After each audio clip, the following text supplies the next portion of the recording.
Sudah paham ya? Paham, Bu. Put, kamu paham gak materi yang tadi? Paham, Ara. Kenapa? Boleh jelasin ulang gak, Put? Aku tadi kayaknya masih ada yang kurang paham. Boleh dong. Kombinasi merupakan bentuk khusus dari permutasi. Jika ada permutasi, urutan kemunculan diperhitungkan, maka pada kombinasi, urutan kemunculan diabadikan. Urutan A, C, B, A, B, C, dan B, C, A dianggap sama dan dihitung sekali. Misalkan ada dua buah bola yang warnanya sama, bola A dan bola B yang sama-sama berwarna merah. Kita ingin memasukkan dua bola tersebut ke dalam 3 kotak yang berbeda, yang mana setiap kotak hanya boleh berisi paling banyak 1 bola. Ilustrasinya ialah sebagai berikut.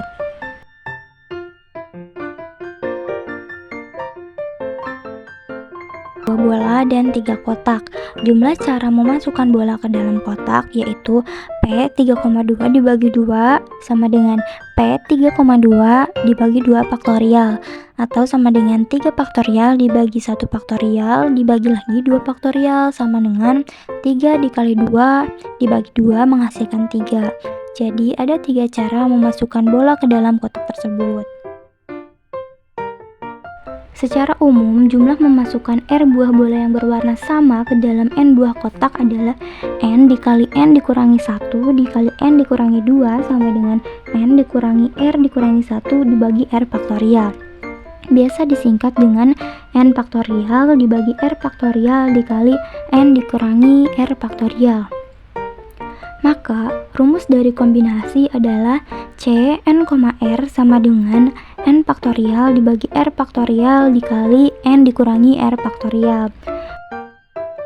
Menurut definisi 6.4, kombinasi R elemen dari N elemen adalah jumlah pemilihan yang tidak terurut R elemen yang diambil dari N buah elemen. Sebelumnya dikatakan bahwa kombinasi merupakan bentuk khusus dari permutasi dengan cara membentuk permutasi R dari N elemen yakni sebagai berikut. P N, R sama dengan C N, R P R, R. Oh, jadi kombinasi itu merupakan bentuk khusus dari permutasi ya? Dan rumusnya itu CNR sama dengan N faktorial per R faktorial dikalikan N dikurangi R faktorial, yang mana N itu adalah objeknya dan R adalah objek yang diambil. Oh gitu. Oke deh, kalau contoh soal ini gimana, Put? Untuk interpretasinya seperti ini, Ra. Yang pertama, persoalan kombinasi C N diambil R sama dengan menghitung banyaknya himpunan bagian yang terdiri dari R elemen yang dapat dibentuk dari himpunan dengan N elemen. 2 atau lebih himpunan bagian dengan elemen-elemen yang sama dianggap sebagai himpunan yang sama, meskipun urutan elemen-elemennya berbeda. Misalkan A sama dengan 1,2,3, jumlah himpunan bagiannya dengan 2 elemen yang dapat dibentuk dari himpunan A ada 3 buah, yaitu 1,2 dengan 2,1, 1,3 dengan 3,1, dan 2,3 dengan 3,2. Atau C, 3 diambil 2 sama dengan 3 faktorial dibagi 2 faktorial dikali 3 dikurangi 2 faktorial, menghasilkan 3. Jadi terbukti bahwa terdapat 3 buah himpunan bagian dengan 2 elemen yang dapat dibentuk dari himpunan A. Untuk interpretasi yang kedua, persoalan kombinasi C N diambil R dapat dipandang sebagai cara memilih R buah elemen dari N buah elemen yang ada, tetapi urutan elemen di dalam susunan hasil pemilihan tidak penting. Misalkan, sebuah klub memiliki 25 anggota dan 5 anggota diantaranya akan dipilih sebagai panitia. Panitia tersebut adalah kelompok yang tidak terurut, artinya setiap anggota dalam panitia kedudukannya sama. Misal, jika yang terpilih adalah A, B, C, D, dan E, maka urutan penempatan masing-masingnya tidak penting. Bisa saja A, B, C, D, E, atau C, D, B, A, atau A, C, D, B, atau A, D, C, E, B, dan lain-lainnya. Dengan kombinasi, kita akan memperoleh C, 25 diambil 5 sama dengan 25 faktorial dibagi 5 faktorial dikali 25 dikurangi 2 faktorial akan menghasilkan 53.130. Jadi terdapat 53.130 cara untuk menentukan 5 orang sebagai panitia dari 25 orang tersebut. Dalam suatu ujian terdapat 10 soal dari nomor 1 sampai 10.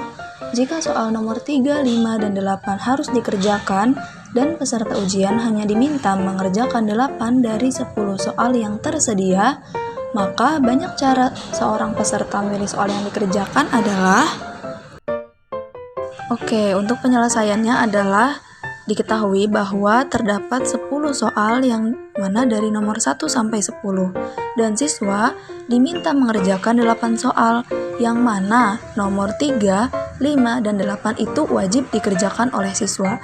Sehingga dari 8 soal yang diminta untuk dikerjakan, maka diambil 3 soal yang wajib dikerjakan sama dengan 5. 5 itu sebagai R-nya atau disebut juga dengan elemen yang diambil.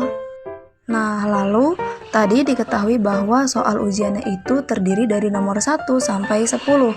Berarti ada 10 soal, yang mana soal yang wajib dikerjakan itu ada 3 soal, yaitu nomor 3, 5, dan juga 8. Nah, 10 diambil 3 soal yang wajib dikerjakan sama dengan 7, yang berperan sebagai N atau banyak objek yang diambil. Seperti itu. Nah, kemudian kita masukkan ke dalam rumus kombinasi yang diketahui, yaitu CNR sama dengan N faktorial per R faktorial dikalikan dengan N dikurangi R faktorial. Sehingga kita masukkan N-nya tadi 7 dan juga R-nya sama dengan 5. Jadi C 7,5 sama dengan 7 faktorial per 5 faktorial dikalikan dengan 7 dikurangi 5 faktorial. Hasilnya adalah 21. Jadi, banyak cara seorang peserta untuk memilih soal yang akan dikerjakan pada saat ujian tersebut adalah 21 cara. Nah, jadi gitu penjelasan dari materi kombinasi. Gampang kan? Wih, mudah banget ya ternyata untuk mengerjakan soal kombinasi ini, Put. Teman-teman juga bisa menggunakan materi kombinasi ini untuk menghitung perhitungan sederhana yang ada di kehidupan sehari-hari. Mungkin itu saja penjelasan materi kombinasi dari Putri dan Ara. Sampai jumpa.